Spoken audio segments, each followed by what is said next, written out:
Sir, Andhra Pradesh అప్పులు 14,00,000 కోట్ల రూపాయలు ఇప్పటికున్నాయి అని చెప్పే ప్రయత్నం చెప్తున్నారు ప్రతిపక్షాలన్నోళ్ళు. ఎవరండి?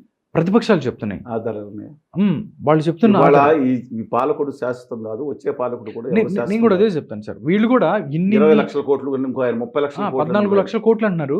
వీళ్ళు కూడా అలివి కాని వాగ్దానాలు ఇస్తున్నారు. సూపర్ 6 అంటున్నారు, XYZ అంటున్నారు. ఇవన్నీ నిజంగా ఇంకా ఇంత కొత్తవి వస్తాయండి. కొత్త BJP వచ్చిన తర్వాత కొత్తవి వస్తాయి. ఆంధ్రప్రదేశ్ ప్రజలను మీరు మోసం మాట్లాడితే మీరు ద్రోహి అవుతారండి. ఉమ్, మీరు ఇప్పుడు ఈ మాటలు మాట్లాడారనుకోండి, మీరు ద్రోహి, దుర్మార్గుడు, పెయిడ్ ఆర్టిస్టు, ఉమ్. మీకు ఇచ్చే మనుషులు అదే వీళ్ళు పెయిడ్ ఆర్టిస్టులు అనమాట. ఇలా మాట్లాడే బ్యాచ్ నిజంగా ఏళ్ళ దెబ్బగా పేటీఎం పోయినట్టుంది వేసేసి దిక్కుమాల బ్యాచ్. ఆ, ఇవన్నీ 14 లక్షల కోట్లు అంటున్నారు. ఎంత ఉందో అప్పుల ఊబిలో కూరిపోయింది వీళ్ళే చెప్తూనే ఇన్ని ఇస్తామని చెప్తున్నారు. అటువైపు అలా మాట్లాడితే మీరు పాలకపక్షం ద్రోహం అవుతారు. ఆయన కానీ ఇప్పుడు ఈయన అది ఆగలేదు. ఇప్పుడు జగన్మోహన్ రెడ్డి గారు playing cards close chest. I don't know when is going to display it. ఆయన డిస్ప్లే చేసి ఇంకా ఇదంటే ఇంకా ఎక్కడికి వెళ్ళిపోతాం ఏంటి? ర్యాట్ రేస్ ఏంటి? రేపు 26వ తారీఖున మొత్తం వాళ్ళు మేనిఫెస్టో అదిరిపోయే మేనిఫెస్టో ఒకటి రాబోతుందంట. నాకు తెలిసి దాంతో ఒక 2 కేజీలు బంగారం 3 కేజీలు బంగారం కూడా ఇచ్చే ప్రయత్నం కూడా చేస్తారనిపిస్తుంది. ఈ ఓట్లు ఇప్పుడున్న ఈ కాంపిటీషన్ జగన్మోహన్ రెడ్డి గారు ఒక అంటే విషయం- ఇన్ని అప్పులు ఇన్ని సంక్షేమ కార్యక్రమాలు అంటున్నారు కదా, ఆంధ్రప్రదేశ్ని ఇంకా అప్పులు ఊబిలో కూరుకుపోయేటట్టుగా చేస్తారని వీళ్ళందరూ అనుకోవచ్చా? నేను ఇంతకుముందు చెప్పాను, ఉమ్, వీళ్ళు 10 ఏళ్ళ నుంచి సాఫ్ట్వేర్ రంగం, ముఖ్యమైన సాఫ్ట్వేర్ రంగంలో 1000, 2000, 3000 కోట్లు కూడా చేయించలేరు. పక్క రాష్ట్రాలకి మనం 1000 కోట్ల గురించి మాట్లాడుతుంటే పక్క రాష్ట్రం 1,00,000, మనాలు 3000 కోట్లు అంటే పక్క రాష్ట్రం 3 లక్షల కోట్లు. పక్కన 3 రాష్ట్రాలండి. మన బోర్డర్ 4 లక్షలు, మహారాష్ట్ర కూడా అంతే ఉంది. 3,000 కోట్లు ఎక్కడ, 3 లక్షలు 4 లక్షల కోట్లు ఎక్కడండి? నాకు అర్థం కావట్లేదు అసలు. ఉమ్, ఒక కెపాసిటీ ఉన్న దమ్ము ఉన్న తెలుగు జాతి బిడ్డలని వీళ్ళు ఎక్కడ చేస్తారు? ఎక్కడ తీసుకెళ్తున్నారు? భిక్షాందేహాన్ని తీసుకెళ్తున్నారా? ఒక్కొక్కరికి రోషాలు పొడుచుకొస్తాయి. నేను మాట్లాడి చెప్తున్నాను, రోషాలు పొడుచుకొస్తాయి ఒక్కొక్కరికి. నిలదీయాలి నాయకులు. ఎందుకు తీసుకురాలేకపోయి హోదా విధానాలు? 2019 తర్వాత వాళ్ళు ప్రాణం పెట్టి మేము పనిచేస్తాం, మీడియా ఎందుకు చూపించలేదు, ఎందుకు పిలవట్లేదు, ఎందుకు బ్యాన్ చేశారు? పైగా మేము ఉద్యమాలకు రావట్లేదని అంటున్నారు. అంటే మీడియా చూపించకపోతే పని చేయనట్టేనా? ఏమో అలాగే ఉంటుంది రోజులు. మీరు అడగాల్సింది వాళ్ళని అడగాలి, ఓటర్లను అడగాలి. సార్, ఓటర్లను అడిగే పరిస్థితి. నేను ఆంధ్రప్రదేశ్లో గ్రౌండ్ లెవెల్కి వెళ్ళి సర్వే తీసుకుంటే ఎవడన్నా ఒక్క యువకుడు ఎవడన్నా వచ్చి నాకు ఉద్యోగం రావట్లేదు, నేను అడుక్కు తింటున్నాను, కనీసం మాట్లాడటానికి కూడా భయపడే పరిస్థితి ఉంది. వాళ్ళు అసలు అంటే వాళ్ళకి బాధ ఉండొచ్చు, బట్ వాళ్ళు నిరసన వ్యక్తం చేస్తానికి కూడా ముందుకు రాని పరిస్థితుల్లో ఏమంటే నా లెగమెంట్స్ చేయి ప్రాబ్లం ఉంది. ఉమ్, నన్ను ఇక్కడ పోలీసులు నేను అంతా మాట్లాడుకున్నాను, చాలా Hmm. గౌరవం. ఒక్క రాయి కూడా బస్సు మీద పడిన ఉన్నా.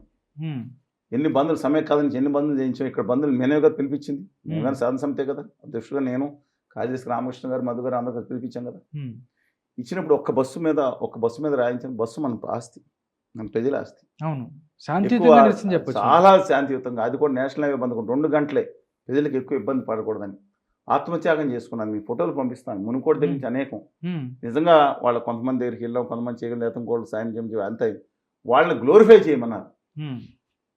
వాళ్ళ త్యాగం మనం చెప్పలేంత గొప్పదే. కానీ వాళ్ళని గ్లోరిఫై చేస్తే ఇంకొకటి అంటే ఉద్యమ లీడర్ ఏం చేస్తాడు? ఈయన రచ్చగొట్టేసి తెలంగాణ ఉద్యమంలో కొంతమంది చూశాను నేను అలా చేయదలుచుకోలేదు. మనం వ్యక్తిగతంగా ఫీల్ అవ్వకూడదు. ఉద్యమం ఎట్లా ఉన్నా వ్యక్తిగతంగా ఫీల్ అవ్వకూడదు. వ్యక్తిగతంగా వాళ్ళని వాడుకొని అలా నేను నా భావన అది. కానీ ఏం జరుగుతుంది ఇవాళ? కనీసం ఈ తెలుగు జాతి బిడ్డలో ఆత్మత్యాగం చేసుకున్న సమైక్యాంధ్ర పోరాటంలో ఆత్మత్యాగం చేసుకున్న ఒక్క మనిషిని సన్మానించాలని గుర్తులని దిక్కుమాలిన పాలకులండి. నేను చెప్తున్నాను, దిక్కుమాలిన పాలకులేళ్ళు. ఆ పనికి మాలిన ఉద్యోగ నాయకుడిని, ఒక నాయకుడిని మోసం చేసి, దగా చేసి, ఆంధ్రప్రదేశ్కి నయవంచం చేసి, నమ్మక ద్రోహం చేసి, ఆరోగ్యశ్రీ ఆప్ చేసేమన్నాడు. నేను స్టేట్మెంట్ ఇస్తాను మీకు. మా కార్డు రాకపోతే హెల్త్ ఆరోగ్యశ్రీ ఆప్ చేసేమన్నాడు ప్రజలకి. అలాంటి మనిషిని సన్మానించి నేను విగ్రహావిష్కరణ చేశాను 9 సందీపల్లి అనకాపల్లిలో. వాళ్ళ కాగితాలు, ఫాదర్ కాగితాలు పంపిస్తే ఒక్క మనిషి కూడా పడి కేసీఆర్ గారిని అడిగే వాళ్ళ అనే హక్కు వీళ్ళకి ఎక్కడదండి? తప్పులు చేశాడు, అహంకారం చేసి అన్నీ చేశాడు. కనీసం 500 మంది మీద 500 మంది కన్నా ఎంతోమంది గుర్తింపు లభించింది. ఆంధ్రప్రదేశ్లో చనిపోయిన వాళ్ళకి ఫైల్ కూడా పెట్టని ఈ దుర్మార్గమైన పాలకులు, ఒక తన జాతి త్యాగాన్ని గుర్తించుకునే పాలకులు వీళ్ళు పాలకులా? గొప్ప ఒక్కొక్కరు హీరోలు. ఎవరికి హీరోలు అండి? నేను వ్యక్తిగతంగా గౌరవించలేరు. నేను మాట్లాడుతున్నా ఖచ్చితంగా. సమైక్యాంధ్ర కోసం, ఆ తర్వాత హోదా కోసం స్మరించలేని పాలకులు వీళ్ళు పాలకులండి. ఎవరెవరికో ఒక జరిగితే వాళ్ళ ప్రాణాలు విలువైనవి కాదా? రాజకీయ నాయకుడు ప్రాణాలు విలువైనవి ఒప్పుకుంటా, వీళ్ళ ప్రాణాలు విలువైనవి కదా.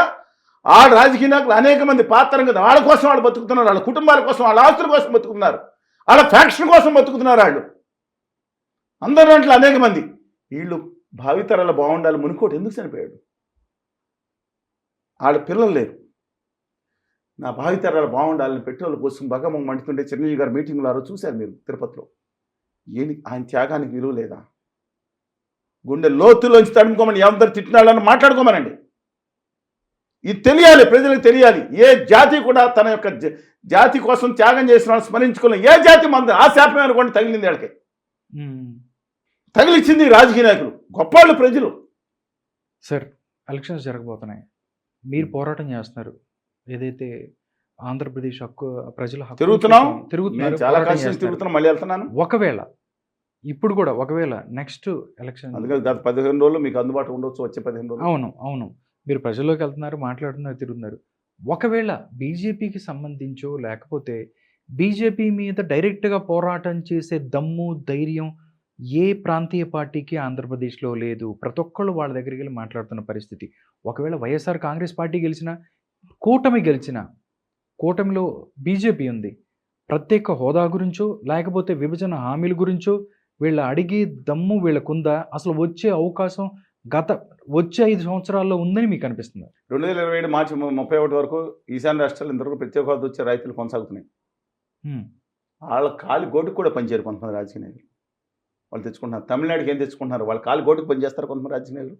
వాళ్ళు బాధపడిన ఐ డోంట్ కేర్, నాకు పదవులు కావాలంటే ఇంకోటి కావాలంటే వాళ్ళు కాలు మొక్కాలంటే వీళ్ళు మొక్కోమనండి కొంతమందిని, లేకపోతే వాళ్ళ కులాలని మతాలను పొగుడుకోమనండి. తెలుగు జాతికి మాత్రం ద్రోహం చేయతేళ్ళు.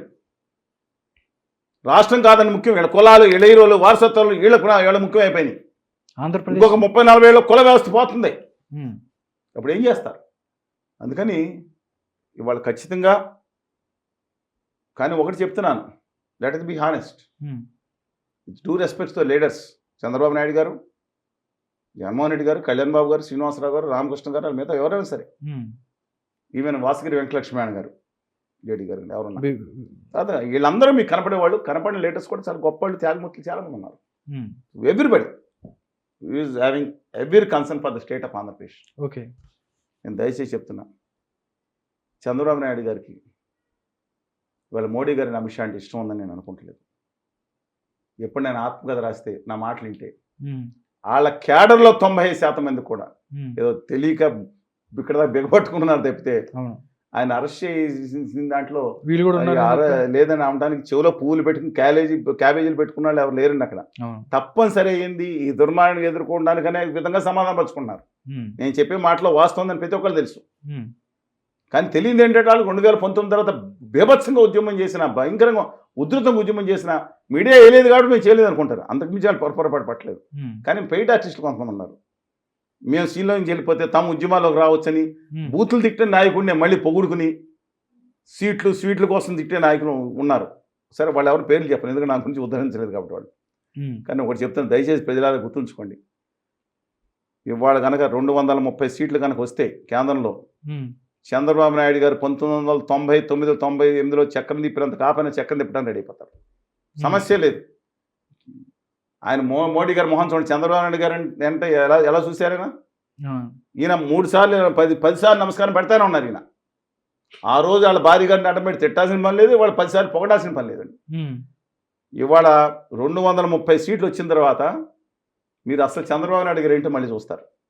జోక్ చేయట్లేదు నేను, నిజమా, మీరు రాసి పెట్టుకోండి. ఆ క్యాడర్లో కూడా కడుపు రగిలిపోతుంది 5% మినహాయించి. ఓకే, మీరు చూసుకోండి, అడగండి. ఆత్మగౌరవం ఉన్న తెలుగు బిడ్డ ఎవరో ఓ జోక్ చేశారు, ఎవరో ఒక దుర్మార్గులు అంట ఒక అమాయక పిల్లని తెలుసు కదండి, మాయ చేసి పెట్టేసుకున్నారు. ఇంకొక అమ్మాయిని అనకూడదండి చెప్తున్నాను, ఇంకొక అమ్మాయిని తెలియదు పని, అబ్బాయి ఎవరు రేపు చేసి బలవంతాన పేక మీద పెట్టి కత్తి పెట్టి ఆ కూటమిలో పెట్టుకున్నారు. ఇంకొకరితో దొంగ సంసారం చేస్తున్నారు. ఇదని ఎవరు వేరే ఒక ఆయన ఉంది. ఓకే, ఎవరికైతే అప్లై చేసుకోవాలో చేసుకోండి, నేను దానికి సంబంధించిన కానీ మా నాన్న సంబంధించిన కానీ మీకు ఆ జనాలకు అర్థమవుతుంది. అలాగా ఏదో రోజు ఇవాళ జగన్మోహన్ రెడ్డి గారు కూడా తెలుసుకుంటారు, మీ అవసరం లేని రోజు మిమ్మల్ని పక్కన తోసేస్తారు. పక్కగా దోసేసేవాళ్ళు మామూలు వాళ్ళు కాదండి, వాళ్ళు గుమ్మా వ్యాపారులు. ఉమ్. ఎలా ఆడుకుంటారో చంద్రబాబు నాయుడు గారి కంటే 10 రెట్లు ఎక్కువ హింస పెడతారు, గుర్తుంచుకోండి. ఆ ఓకే. రోజు ఎల్వి సుబ్రహ్మణ్యం గారిని పెడితే నాకు ఆశ్చర్యంగా ఉంది. ఎల్వి సుబ్రహ్మణ్యం గారు వాళ్ళు చంద్రబాబు నాయుడు ఆ రోజు ఏం చేశారు? దుర్మార్గం ఎక్కిపోయింది ఇలాంటి సీఎస్ అని చెప్పి వాళ్ళందరూ ఏం పెట్టారు? కింద ధర్నా చేశారు చంద్రబాబు నాయుడు గారు ఎలక్షన్ కమిషన్ ముందు. కానీ ఫోటోలు ఇస్తాను మీకు నేను, ఉమ్. చెప్తున్నానండి. ఈ నిమ్మగడ్డ రమేష్ గారు ఆయన ఎంకే చూసేవారు కాదు. గవర్నర్ లక్ష్మణ్ రెడ్డి గారు మధ్యప్రదేశ్ నిషేధం కమిటీ చేసి ఆయన సరే ఏదైనా వాళ్ళందరూ ఇప్పుడు చంద్రబాబు నాయుడు గారి కోసం తిరుగుతున్నారంట. Different issue, um. నాకు తెలియదు. That's total different. ఉమ్. ఇవాళ జగన్మోహన్ రెడ్డి గారి మీద కూడా బీజేపీ అదే ప్రయోగం చేస్తుంది.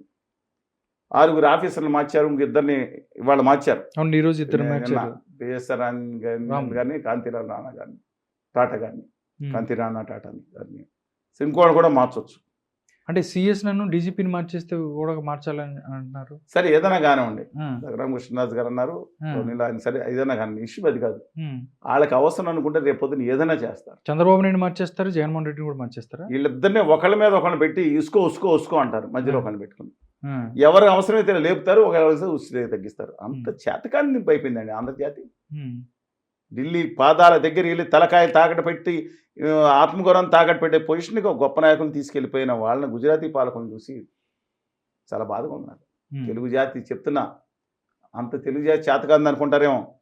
2000 సంవత్సరాల క్రితం గుజరాత్ వాళ్ళు ఆంధ్రప్రదేశ్ ఇంకోసారి చూద్దాం, దాడి చేద్దామని ఊహించిన వేగుల ద్వారా తెలుసుకున్న తర్వాత ఆంధ్ర శాతవాహనులు దండకోట్లు ఉన్నారా, లేదా కోట్లింగాలు తెలంగాణలో ఇప్పుడు ఏదన్నా కత్తి చేపట్టి కరవాలం చేపట్టి అశ్వారూఢే వెళ్ళి గుజరాత్ని చేయించి వచ్చారు 2000 సంవత్సరాల క్రితం కెపాసిటీ. అంత దమ్మున్న కెపాసిటీ ఆంధ్ర వాళ్ళు ఇవాళ. కానీ ఇవాళ వీళ్ళ కోసం ఆంధ్ర అంటే తెలుగు వాళ్ళ గురించి అందరూ అంటున్నారు. ఆ రోజు ఆంధ్రులు అందరూ అంటారు ఒకటే, ఆంధ్ర శాతం వాళ్ళు కోటిలింగాలు ఆంధ్రలో చెప్పుకున్నారు వాళ్ళు. ఉమ్. తర్వాత ఏ పదం వచ్చినా పదాల గురించి మాట్లాడే తెలుగు జాతి ఖచ్చితంగా ఆ రోజు వస్తుంది. ఉమ్. అందుకనే మనం విడగొట్టేశారు. ఇవాళ 4 రాష్ట్రాలు పెట్టి 13.5 కోట్ల తెలుగు జాతిని ముక్కలు చెక్కలుగా చేశారు. పబ్బం గడుపుకుంటున్నారు. ఒక కేంద్ర మంత్రికి క్యాబినెట్లు కూడా అర్హత లేని మంత్రిగా 3.5 సంవత్సరాలు ఉంచారు తెలుగు జాతిని. 13.5 కోట్ల తెలుగు జాతి ఎంపీలు ఉన్నారు, వాళ్ళకి 9-10 మంది ఎంపీలు ఉన్నారు అన్ని చోట్ల. ఉమ్. ఒక జూనియర్ మంత్రిని పడేశారు. క్యాబినెట్లో అడుగుపెట్టే అర్హత లేదు, బయటికి వెళ్ళిపోమన్నారు. కేంద్రంలో క్యాబినెట్ ఉంటుంది, ఉమ్. రాష్ట్రంలో క్యాబినెట్ ఉండేది, కానీ అన్ని తీశారు.